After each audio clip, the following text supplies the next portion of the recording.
Have you ever wondered how Netflix knows exactly what show you want to watch next? Or how your email spam filter knows what's junk and what's important? The answer is machine learning, and it's changing the way we interact with technology every day. At its core, machine learning is a type of artificial intelligence, or AI, that allows computers to learn from data without being explicitly programmed. Instead of telling the computer what to do, you give it examples, and it figures things out for itself. It's like teaching a dog new tricks by showing it how to do them, rather than explaining step by step. The magic happens when a machine learns patterns from lots of data.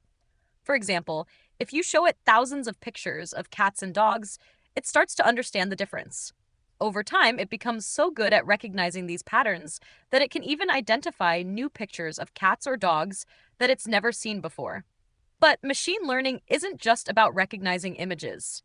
It powers everything from personalized recommendations on shopping sites to self-driving cars to language translation apps. It's everywhere, working behind the scenes to make our lives easier and more efficient. Machine learning works in different ways. There's supervised learning, where the computer learns from labeled data, and unsupervised learning, where it finds patterns without any guidance. There's also reinforcement learning, where machines learn by trial and error, just like humans. So next time you get an email and it's neatly sorted into your inbox or junk folder, you'll know that machine learning is at work. Comment for topics you want us to cover. Subscribe to keep learning.